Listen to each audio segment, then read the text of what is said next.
Hello, good morning and welcome. It's Thursday, October the 30th. Keir Starmer has backed Rachel Reeves after she became the latest cabinet minister to break property rules. The Chancellor admitted failing to get the necessary licence to rent out her home in Dulwich in South London. After an emergency meeting between the Prime Minister and Chancellor, he said an apology was sufficient, no further action was needed. 27 days to go to the budget. This really is the last thing Starmer needs. My name is Anne McElvoy from Politico. And I'm Sam Coates of Sky News. Welcome to Politics at Sam and Anne's, which gives you everything you need for the day ahead in British politics in 20 minutes. After Angela Rayner and Tulip Sadiq, we had become used to a tougher than expected ruling or two from the independent investigator Laurie Magnus. But this morning it appears he has given Rachel Reeves a free pass this time on the grounds she acted so swiftly on discovering her South London home did not have the relevant permit required by Southwark Council to allow tenants after her family moved into Downing Street. But of course, a reminder, all of this only came to light because of the journalism of the Daily Mail. So how did this happen? Well, Reeves's house is in a part of Dulwich that requires special permits for rentals. Her defence is the estate agent didn't inform her one was needed. A penny for Angela Rayner's thoughts on that, Sam, because she too claimed that she was wrongly advised. The PM and the Chancellor have a really nerve-wracking morning to see what the reaction is like. Shadow Foreign Secretary Priti Patel has called for Southwark Council to prosecute Reeves and also for her to go as Chancellor. Kemi Badenoch is going to be doing interviews this morning. I think you're going along to that. I mean, you can quite see why.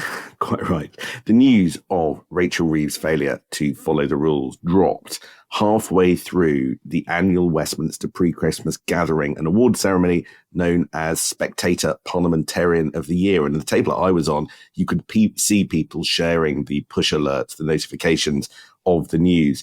Now, that is a big moment in the Westminster calendar. People outside won't have heard of it, but we'll be talking about that in a moment. But it does mean that Rachel Reeves has now missed the window to collect Resignation of the Year for another 12 months if this does end up costing her her career. That went to Zia Youssef, by the way. I did also note that the plasmon for Rachel Reeves' top political spin doctor Ben Nunn was laid but not occupied last night. He will want to know, because I think he follows this podcast, that his seat and his food did not go to waste and was occupied instead by a Liberal Democrat. Could that be a sign of things to come? I did wonder why another prominent Labour special advisor suddenly, about halfway through, as you say, suddenly just started to attend only to his phone. I thought, was it something I said? But now I realise something else rather bigger was going on. So we thought we'd dwell on this event, the Spectator Parliamentarian Awards, before we go back to the more traditional news agenda. Because this ceremony in the ballroom at the Raffles Hotel on Whitehall has become a real moment to watch in the political calendar. It's a bit of a mix of the Oscars and a White House dinner roast of reputations. You've got cabinet folk, aides, journalists, all rubbing shoulders over a pretty expensive dinner we weren't paying for. And the awards compared by the Spectator editor and, of course, former very senior Tory Michael Gove, who looked very happy in this role, much happier than he often did when he had ministerial responsibilities, so much so that the Home Secretary, Shabana Mahmood, was joking she might have her eye on editor of the New Statesman, the centre-left rival to the Spectator, if things don't pan out for her. So it's a fun evening. It's a bit of an in evening, you have to say that, or people might look at it through gritted teeth about the Westminster classes all rubbing along together. But, you know, I think it tells us quite a lot about the underlying mood in the parties. What do you think? I completely agree. Look, for those in the Westminster bubble, and a lot of our audience is in the Westminster bubble, if you want to understand the underlying currents, the friendships, the feuds, and the clues to the future of our political system, then you do keep your ear to the ground at events like this. I'm quite certain a lot of people would hate us talking about going to a dinner, even though it's one of our rare joint outings. There is a photo, Anne, of us together last night. I've decided not to put it on social media. It's saving our reputations there, Sam. But some of the biggest, fiercest feelings were actually delivered from the stage last night, which there is news here that we want to tease out. All of it delivered with a smile from, a dozen top politicians who trooped up to receive awards, from Peer of the Year, which was given to the bête noir of the Spectator, Lord Hermer, who actually gave quite a generous speech about the importance of press freedom, to Political Moment of the Year, which was given to Dame Andrea Jenkins for her sparkly songstress role at Reform UK's conference. Well, Sam, you had your tape recorder running, never off duty, and we were told we could use some extracts. So we've picked some highlights to show why we thought that they were worth decoding long after the dinner plates had been cleared away. Thanks, Tim, for the permission. Now, I've got 3 extracts that I want to play you, and we're going to dive in as a sort of case for the defence about why this isn't just a sort of cliquey event where we're all rubbing shoulders and drinking champagne, but why there's actual information that's worthy of some analysis. Let's start with one of the newly crowned figures in Westminster, Labour's new deputy leader, Lucy Powell. She took the prize for Disruptor of the Year. And she walked on stage up the red carpet to give a big vote of thanks to the Prime Minister's Chief of Staff, Morgan McSweeney, for doing so much to help her campaign. Now, spoiler, of course, the Prime Minister's Chief of Staff was widely reported by MPs, widely reported by other aides to have actively helped rival Bridget Phillipson, who was unsuccessful in her bid. I turned on the tape recorder just towards the end of Lucy Powell's speech, but you get a sense of the tone from listening to this. He masterminded it, and it was his plan all along. So that doesn't sound like there's a huge amount of love lost between the new deputy leader of the Labour Party and the Prime Minister's Chief of Staff, which isn't great. It's the tone here as much as anything, isn't it? And Powell, she's a very controlled figure, but so droll in that clip. I thought the revenge was being served piping hot after that pretty bruising campaign. And as you say, she was very much suggesting Bridget Phillipson, she defeated, being the candidate of number 10. She could have just gone that far and left it at that with a nudge and a wink, but she pointed her finger very firmly at that embattled figure of Morgan McSweeney, the chief strategist. The fear's gone, hasn't it? I think a while ago people would have been a little bit more worried about maybe, calling out anything to do with McSweeney, but everything seems fair game now around number 10 and its internal feuds. It's also worth pointing out, and this was something I was discussing with some Tory shadow cabinet members, that if it is true, as it seems, that Morgan McSweeney was campaigning for Bridget Phillipson, and if it was true that he was doing so in work time, then that would be a breach of the Special Advisor's Code of Conduct. And actually, I understand that members of the shadow cabinet are mulling a complaint to the cabinet secretary just to ask whether or not any of this campaigning took place in work time. If we go down that route, then there really could be some difficulty. And after Lucy Powell's speech, some action felt something like a certainty. It's a busy old complaints department these days, isn't it? The man handing out the awards last night, which is sort of an honour in itself, was former leadership contender, now Shadow Housing Secretary, James Cleverly. He gave it a really witty, self-deprecating turn. Of course, when senior politicians self-deprecate, Sam, we also know that they are having the time of their life with the spotlight in a self-deprecating way on them. I actually thought that James Cleverly was brilliant. He owned the stage. But the best bits are where the humour gets quite biting. And we saw that because James Cleverly could not resist quite the dig at his fellow shadow cabinet member, Robert Jenrick. Now, James Cleverly was doing a sort of skit with a little bit of frustration in his voice about just how often he is asked by political journalists if he might end up either plunging the knife into Kemi Badenoch or running to replace Kemi Badenoch as leader of the Tory party and have another tilt at the leadership. And to answer that question, he had this retort, which was very, very pointed at the person he sits opposite around the shadow cabinet table. Am I after her job? Am I going to stick the knife between her shoulder blades and steal the crown? No, of course I'm not. Of course I'm not. And you know that I am not. Have I had a snazzy new haircut and lost loads of puppy fat? No. Have I stopped saying ask and started saying ask? No.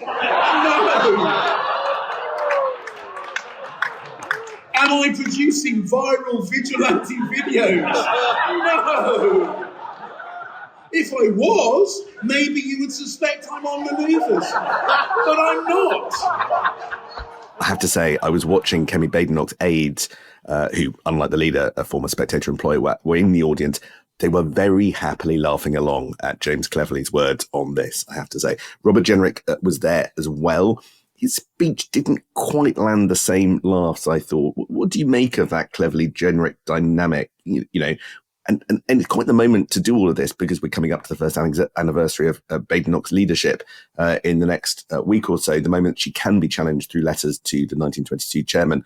You know, was any of this a bit too close to the bone? I mean, how many bones have you got? It was one after another. You know, you could sort of feel that there were some wincing moments throughout. And this was the closest example, as you rightly say, Sam, of one of those grit your teeth US political kind of roast vibes, Cleverly personally gunning for the ambitious makeover of one Robert Jenrick, or his appearance, his smarting up his appearance. Am I producing viral videos? That line there, delivered with absolute political camp, still funny the morning after. Also, unsubtly, I reckon, pointing out that Cleverly is not really giving up on his own leadership ambitions. I was sitting between Reform and a senior Tory at that point on the table, and there was agreement that Cleverly is very good at this personable side of the job, but also that tiny daggers were being wielded there, and it wasn't going to take a rival party to go after the notoriously ambitious Robert Jenrick. He was getting it from his own side there too. Now let's look at a member of the cabinet, the new Home Secretary, Shabana Mahmood. She got the prize of One to Watch as a minister. There's a bit of a love affair between her and the Spectator. Back a month ago, the Spectator dressed her up in a cartoon on their front cover as the Terminator. I think her parents have actually intending to put a copy of that cover up on the home wall, I discovered. Now, she didn't disappoint in that role. She took particular aim at another award winner, the new Tory MP, sort of some would call a rising star, Katie Lamb. Now, the Shadow Home Office Minister, Lamb, has drawn a lot of fire in recent days for an interview where she said many people would need to lose their indefinite leave to remain status in order to ensure the UK is mostly culturally coherent. A lot of criticism for that, but Shabana Mahmood took that one personally. Katie Lamb, some might say lamb for leader, others might say lamb to the slaughter. Thank you so much for letting me stay in the country long enough to make my speech. I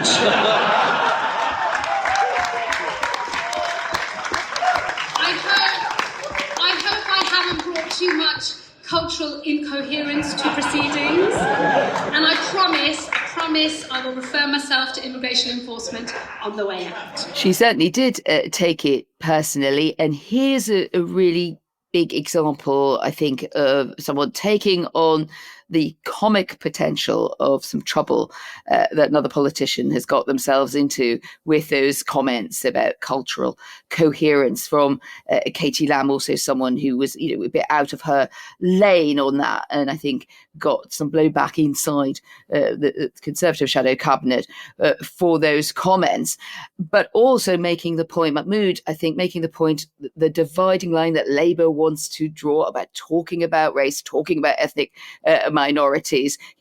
She could also refer to herself there, but she said her own right to remain might come up for question if all of this went much further. Usually that's an attack line that we hear of Labour on reform. Here she was extending it to Katie Lamb and to the Conservatives. So it was certainly a chin-jutting performance, wasn't it? It certainly was. There was another thing that was really striking last night, and that was the tone struck by Nigel Farage and Reform. Well, quite a lot of figures who ended up on stage used humour to hint at their targets and their foes. Farage, who collected arguably one of the two biggest prizes of the night, Politician of the Year, he was quite open when he was on stage about his contempt for the political class in the room, and vowed, with not much of a smile on his face, to rob many of the MPs sitting there of their jobs at the next election. Did you think this was Nigel Farage calling out a cosy system ripe for reform, or did that jar to you? You were sitting pretty much alongside him. What was his mood like? You're right. The mood was very much talk about the Terminator. And I think, Shabana, we definitely had competition for those laurels from Nigel Farage, but also from the whole reform team who were there in presence. They were getting big awards one after another. And he was stony. The tone that you heard from the stage, if you know Nigel Farage over a lot of years and throughout his rise, he can be actually very good fun. He enjoys a glass of wine and a gossip, but there was this great sort of sense of focus, of toughness. Obviously, when he's sitting at the table, he wasn't moaning too much about being at the event he was at, because that can also become slightly odd on the hypocrisy Richter scale. But the tone from the stage was absolutely, we are coming to get you. Sorry about that, he said quite sarkily. Reform is going to be the next government. He was going to be the Prime Minister. What also struck me, we talk a lot on this podcast about defections, and are there more coming up? Who might it be? Could there be a deal? Robert Jenrick showing in those viral videos that he's a bit more, perhaps more open to some sort of accommodation potentially in future, is the suggestion with reform. Well, now I think it's more reform, and Nigel Farage saying to me in a couple of asides that he would decide, thank you very much, who came to reform, not the other way around. It's like people are auditioning, as he would see it, to join reform. It's not a done deal that he'd want to be involved with any of the old Tories, and if anything, I think sealing off reform a bit from that. Now, of course, in the reality, they'll probably take any dissident who goes over or wants to get involved with them. But I think the terms of trade, he's now saying, are reforms terms, not, well, aren't we lucky? We got some people who wanted to join us. Just one other thought, Zia Yusuf, chairman, a lot of rock and roll gone in internally about his role. Absolutely favourite son of the moment.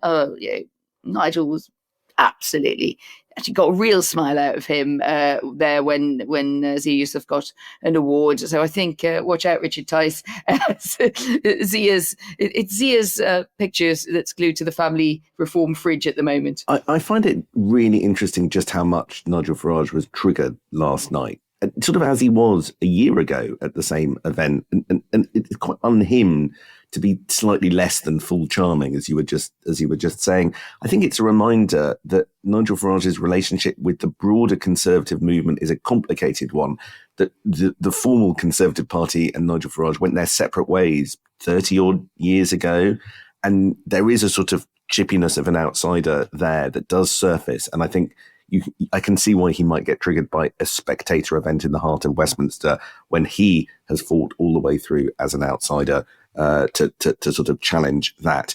One other thing that I picked up last night, because I can see the clock is counting down and the alarm is imminent, that I picked up last night. Yesterday, we told you that there is a new campaign chief for the Labour Party. That's Spencer Livermore, Lord Livermore. He's going to be national campaign chief for the May elections. Well, my goodness, did the Times report that we then repeated light a touch paper. Within a day, I'd seen complaints from both the Scottish Labour Party and the Welsh Labour Party demanding corrections. The demand for corrections didn't seem to actually be right. Spencer Livermore is doing that job. But I picked up this last night, from a very senior Labour figure. And it's clearly a big deal, this appointment that's upset people. And it's not just about the autonomy of the devolved campaigns.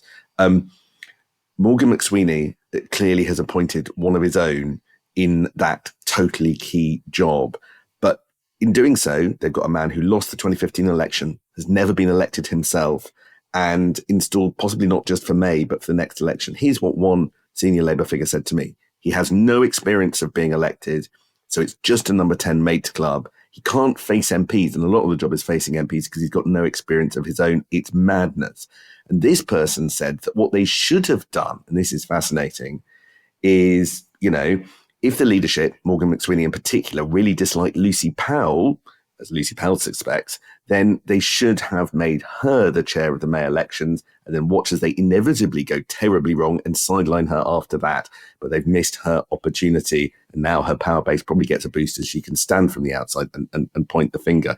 What a claim. That's the kind of thing you can only pick up at the Spectator Parliamentarian of the Year, showing you why it's worth going, even if it is a bit of a cosy club. A nest of singing birds is our political system, Anne. What do you reckon? Wow, that's yet another level of intrigue, isn't it? This is going to roll on and on. It certainly is. Well, we've been happily singing birds, even if it's so slightly morning after-ish. I'm off for a Robert Jenrick-style makeover to the hairdressers. See you next week. See you next week. Hey, it's Sophie and Will from Sky News. Too many headlines, too little time? We get it, and that's why we're bringing you Cheat Sheet. 10 minutes every weekday morning. All the big stories from politics to pop culture, minus the noise. No doom scrolling, no spin, just the stories that matter, from two people who live and breathe the news. Cheat Sheet with Ridge and Frost from Sky News. Follow Cheat Sheet wherever you get your podcasts.